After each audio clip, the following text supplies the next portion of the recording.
It's been a day since Kevin Durant was officially traded off the Phoenix Suns, and this was just a crazy move all to begin with, because when we traded for Kevin Durant, before it happened, about 6 to 7 months before, I actually predicted that KD would land in Phoenix, so it's bittersweet for me. Watching Mikal Bridges, watching Cam Johnson, all those first-round picks where we lost complete control over. Now Houston controls those picks. It's tough to watch. So we got one of those picks back. It's pick 10 this year. We're able to do some stuff. We also got 5 second-round picks, Dillon Brooks and Jalen Green. Like, the package is solid. We also have Ryan Dunn and Dillon Brooks in the backcourt. Like, that's pretty tough defensively. I don't mind that. Dillon Brooks is kind of a sleeper in this one. But, man, talk about end of an era, and what an era this was. It was a very disappointing one. Devin Booker and Kevin Durant were the only two people on this roster for the past 3 seasons, or however long it was, 2.5 seasons, that showed up. They were the only ones getting efficient buckets. Bradley Beal couldn't stay on the court. The cycle would just continue and continue. It would be sprained ankle after sprained ankle. Just so many unfortunate events. And honestly, I'm not even mad that Kevin Durant's off the team. I need Bradley Beal gone. And Gambo is already reporting that Bradley Beal will not most likely be on this roster in 2025, which is muy bien. I love that. He's apparently either going to get bought out or traded, which is the best case scenario. Buying him out is very unfortunate. Hopefully we could trade him, get some assets back, whether that's a first-round pick, whether that's a player, whether we offload those 5 second-round picks that we just traded for to actually have more assets, because we don't control our picks. We don't have picks like that to trade. Just got pick 10. I'm assuming we want to keep that one. So what do we do from here? Is probably just offload Bradley Beal and those couple second-round picks, go get some talent back, offload Grayson Allen, offload Royce O'Neal, and go full rebuild. Now, how do I feel about Jalen Green? It's not my favorite. I'm going to be so honest right now. We have 3 shooting guards right now making a ton of money. Jalen Green, I'm not insanely confident about his contract, but I know Devin Booker is going to be making $50 to $70 million if he gets extended. Bradley Beal, $50 million. If we buy him out, don't know how that's going to look, but that is a contract that we need off the books ASAP. Dillon Brooks, he's Dillon Brooks. Offensively, he is a tough watch. It was either him or Rudy Gobert, and apparently the Suns did have a nasty offer from Minnesota, but Kevin Durant was not going to sign that extension, and that sucks. Because according to Legion Hoops, the Wolves' offer for KD included Rudy Gobert, Dante DiVincenzo, Rob Dillingham, or Terrence Shannon Jr., and the number 17 overall pick. Per Gambo, very trusted source. If you get a package of Gobert, DiVincenzo, and Dillingham, you slot in a point guard of the future, DiVincenzo, a backup 2 guard, and then a starting center. That is a lot better than another shooting guard and a wing. But now we have 2 big body wings, so I mean, you could just look at it whatever way you want. Dillon Brooks is a positive defending wing in the league. I will give it to him as much as I cannot stand watching him play basketball. He is a good defender. Offensively, he makes my eyes bleed. This isn't the Oregon Dillon Brooks where he's pulling up mid-ranges and getting jiggy with it in the post. Like, he's just not that Dillon Brooks anymore.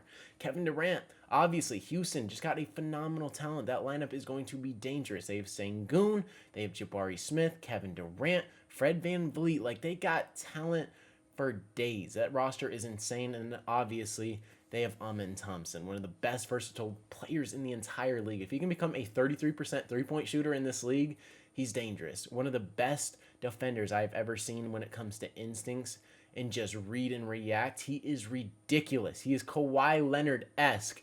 He's that good. So that team could be solid on paper. I'm not sure.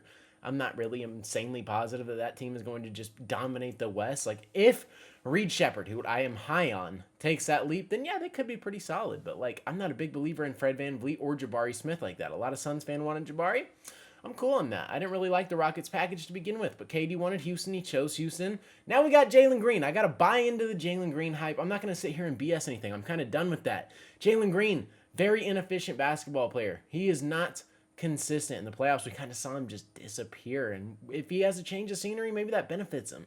He can score the basketball, and ever since he had a baby mama, he kind of turned up a year ago. So ever since that happened, he's kind of matured a little bit, kind of become a better basketball player, but the inconsistency and the flaws in his game, they're still there. But he is able to attack the rim, which the Suns lacked a ton. We had no one to penetrate the basket, attack the rim, get foul calls.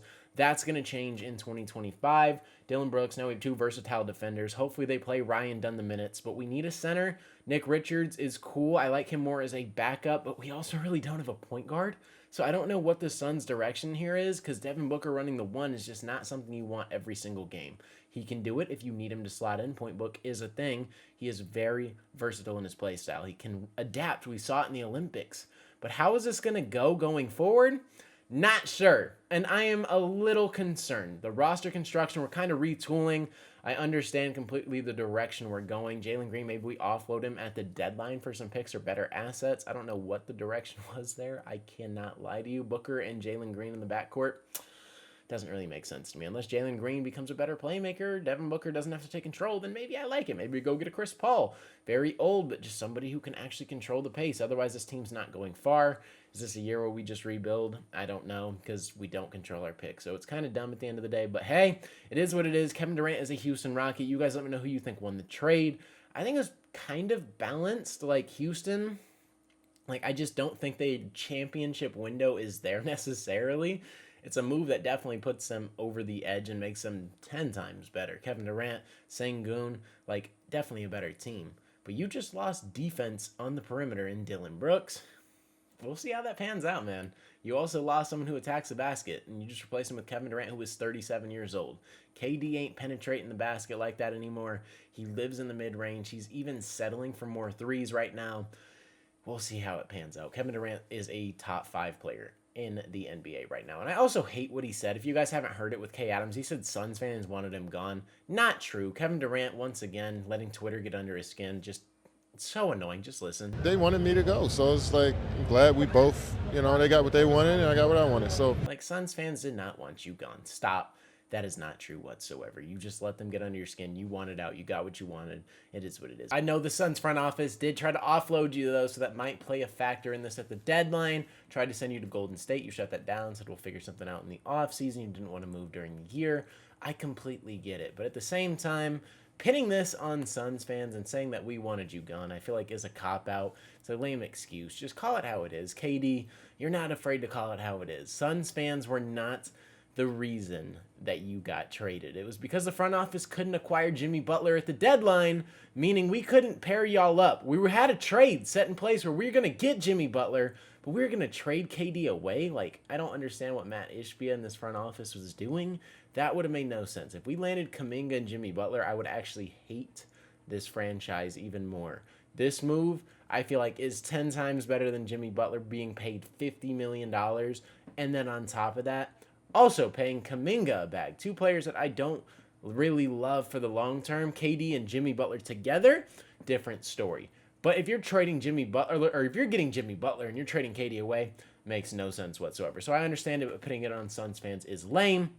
Guys, let me know, like I said, but with that being said, that is going to wrap up today's video. Hopefully you guys did enjoy. It's been your boy Mythic. Peace out.